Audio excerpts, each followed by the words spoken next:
இடம்பொருள் நேயர்களுக்கு வணக்கம். ஸோ இன்றைக்கி பார்த்திங்க அப்படின்னா பாகியலட்சுமி சீரியலில் எப்பா சாமி இந்த கோஸ்ட் கணேசன் கதையை ப்ளீஸ் முடிச்சுட்ருங்க போதும் அப்படிங்கிற மாதிரி இருக்குது. அதுக்கு ரெண்டு முதல் காரணம் என்ன அப்படின்னா பார்த்திங்கன்னா ரெண்டு காரணங்கள்.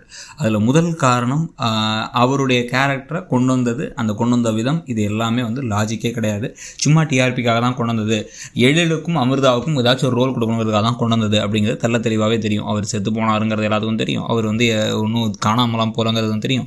திடீர்னு அவரை உயிரை கொடுத்து கூட்டு வந்தது எல்லாமே ஒரு பிரச்சனையை பண்ணணும் அப்படிங்கிறதுக்காக தான். ஸோ அதனாலையும் ஒன்று. ரெண்டாவது, அந்த கேரக்டரை அவங்க உருவாக்கின விதம், அதாவது ஒருத்தர் இறந்ததாக நினச்சி எல்லாரும் நினச்சிட்டு இருக்கும் பொழுது அவருடைய மனைவிக்கு மறுமணம் முடிச்சிடறாங்க. இப்போ அவர் திருப்பி வரார். திருப்பி வந்தால் என்ன பண்ணுறது? அவருக்கு ஒரு குழந்தை வேறு ஆல்ரெடி இருக்குது. இப்போ ஆனால் அந்த குழந்தை சின்ன குழந்தை, அது புதுசாக கல்யாணம் பண்ண வரதான் அப்பாவை பார்க்குது அப்படிங்கிறது ஒரு எமோஷனலான ஒரு ஆங்கிள். அந்த எமோஷனலான ஆங்கிளை கம்ப்ளீட்டாக அவங்க எப்படி கொண்டு போகணும்னு முடிவு பண்ணிட்டாங்கன்னா இவர் மனநலம் பாதிக்கப்பட்டவர் அப்படின்ட்டாங்க.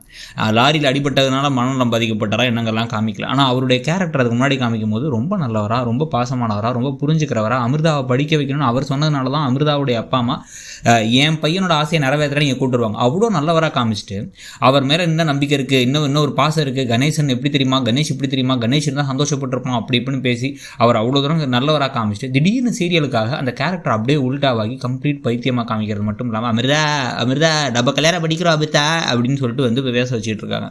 ஸோ இப்போ அவர் என்ன பண்ணுறாரு அப்படின்னா ஒரு ஐயர் வேறு கூட்டு வந்துட்டார், ஒரு பூசாரியை கூட்டு வந்துட்டு இப்போ உடனடியாக கல்யாணம் பண்ணியே தேரணும் அப்படின்னு ஒருத்தரை கூட்டு வந்துட்டாங்க. சரி ஓகே அப்படின்னு பார்த்தா அந்த ஆம்னியில் இவர் கையில் காசே கிடையாது. ஆனால் கடத்துறதுக்கு பார்த்தா ஒருத்தர் கார் ட்ரைவ் பண்ணுறாரு, கடத்துறோன்னு தெரிஞ்சு ஹெல்ப் பண்ணுறாரு. இவர் 2 வருஷமாக எங்கே இருந்தாலும் தெரியாது, இவருக்கு ஃப்ரெண்ட்ஸ் இருக்காங்களா இல்லைன்னு தெரியாது. திடீர்னு பார்த்தா ஒருத்தர் நல்லா குளிச்சு கிளம்பி கல்யாணம் பண்ணி வைக்கிறதுக்கு ரெடியாக வந்துட்டு சாரியை மாற்றிட்டு வா அப்படிங்கிறாரு. சாரியை மாற்ற முடியாதுன்னு இவங்க அழுது எனக்கு உனக்கு கல்யாணம் பண்ணிக்க விருப்பம் இல்லடா அப்படின்னு சொன்னால் பலரும் அரைகிறாரு. அரைஞ்சிட்டு எழில் கட்டின தாலியை தூக்கி போட்டு இந்த தாலியை கட்டிட்டு வா, நம்ம உடனே இந்த சாரியை போட்டு வா, நான் தாலி கட்ட போகிறேன், நமக்கு கல்யாணம் நடக்க போது, நம்ம ஒன்றா இருக்க போகிறோங்கிறாரு. இப்போ சாமி அப்படின்னு நம்ம ஒன்று அப்படி பார்க்கவே கோபமாக வருது. இது நடுவில் தான் எழில் எப்படியோ பழனிசாமியோடைய உதவி மூலமாக அவர் கடைசி நிமிஷத்தில் இப்போ இங்கே தான் இருக்காங்கிறது பாக்கியாவும் சொல்லிட்டாங்க, இந்த கார் நம்பரை சொல்லிட்டாங்க. அதை வச்சு ட்ராக் பண்ணி தேடி கண்டுபிடிச்சி இந்த இடம்லாம் கிளம்பி வர உள்ளாரங்க இங்கே இருக்க அவர் தாலி கட்ட போகிற நேரத்தில் தாலியை தட்டி பறித்து இந்த இடத்துல இவரே தாலிக்கு திருப்பி கட்டி எட்டி ஒரு உதவ வச்சு இவரை கொண்டு போய் மனநல காப்பகத்தில் சேர்க்க போகிறாங்களா, போலீஸ் ஸ்டேஷனில் சேர்த்து இவருக்கு மனநலம் பிறன்ருக்கு அப்படின்னு சொல்லிட்டு சேர்க்க போகிறாங்களா, இல்லை தாலியை அவர் கட்டிட போகிறாரு அதுக்கப்புறம் இன்னமும் பல கலைவரங்கள்லாம் இருக்க போதாங்கிறத பார்க்கணும். இதில் இன்னமும் பெரிய குடும்பம் என்ன தெரியுமா, இப்போ கஷ்டப்பட்டு காப்பாற்றி எழில் திருப்பி வீட்டுக்கு கூட்டு போனாலும் அங்கே ஈஸ்வரின் ஒரு கேரக்டர் இருக்கும். அந்த கேரக்டர்னா புதுசாக வந்த மருமகளெல்லாம் தூக்கி வச்சு பேசிட்டு ராதிகாவெல்லாம் தூக்கி வச்சு பேசி பாக்கி ஆயிரத்தினால் கூட இருந்தவங்கள கீழே போட்டு மிதிச்சிட்டு இருக்காங்க. இப்போ இவங்க வந்ததுக்கப்புறம் இவரை இது கூட்டு வந்த இவன் அங்கேயே போயிருந்துருக்கலாம், அவங்க கூடயே போயிருக்கலாம், இவன் திருப்பி வரமாட்டான்னு என்ன நிச்சயம், தேவையில்லாத பிரச்சனை இதெல்லாம் அப்படின்னு சொல்லிட்டு மனசாட்சியை வித்த மாதிரியே பேசுவாங்க.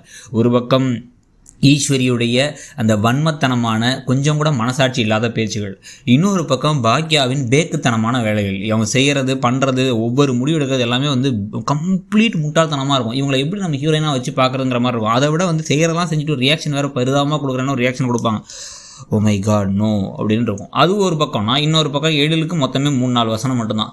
பாட்டி என்ன பாட்டி பேசுகிறீங்க, அப்பா என்னப்பா பேசுகிறீங்க அப்படின்ட்டு அம்மா நீ சூப்பர்மா கலக்கிட்ட பாக்கியா அப்படிங்கிறது இவருக்கு ஒரு வசனம். இதில் வேறு செடியன் ஜெனி விவகாரத்தை எப்பயோ முடிச்சிருக்கலாம், அதையும் இழுத்துகிட்டே இருக்காங்க, வெறுமனே இழுத்துகிட்டே இருக்காங்க. அவங்க ஜெனிக்கு மனசில் எல்லாம் வந்துருச்சுங்கிறதெல்லாம் வச்சு அந்த டிவோர்ஸ் கேஸ் முடிஞ்ச உடனே முடிகிறதுக்காக அந்த கவுன்சிலிங் சொன்னாங்களா, அப்போயே அவங்க சேர்றதுக்கான எல்லா வாய்ப்புகளும் இருந்துச்சு. இதனால இன்னும் இழுப்போம் அப்படின்னா அதை ஒரு பக்கம் வேறு இழுத்துட்டு இருக்காங்க. ஸோ கதை எல்லா பக்கமும் ஓடிட்டு இருக்கு. ஆனால் இருக்கிறதுலே மோசமானவரான கோபிக்கு எந்த அடியும் கிடைக்கல. கம்பெனியை க்ளோஸ் பண்ணிட்டாரு, கடன் வாங்கினார் திருப்பி கொடுக்கல, கம்பெனி எம்ப்ளாயிஸ்க்கு என்ன சம்பளம் கொடுக்கல, அதை பற்றி எதையுமே கண்டுக்காமல் எல்லாத்தையும் டீலில் விட்டாங்க. அந்த ஆங்கிளே வரல. வெறுமனே பாக்கியா திட்டு வாங்குறதுக்காக மட்டும் ஒரு சீரியல் எடுத்து அதை நம்மளும் பார்த்துக்கிட்டு இருக்கோங்கிறத பற்றி உங்கள் கருத்து என்னங்கிறத சொல்லுங்கள். தேங்க்யூ. இடம்பொருள் நேயர்களுக்கு வணக்கம். ஸோ இன்னைக்கு பார்த்திங்க அப்படின்னா பாகியலட்சுமி சீரியலில் எப்பா சாமி இந்த கோஸ்ட்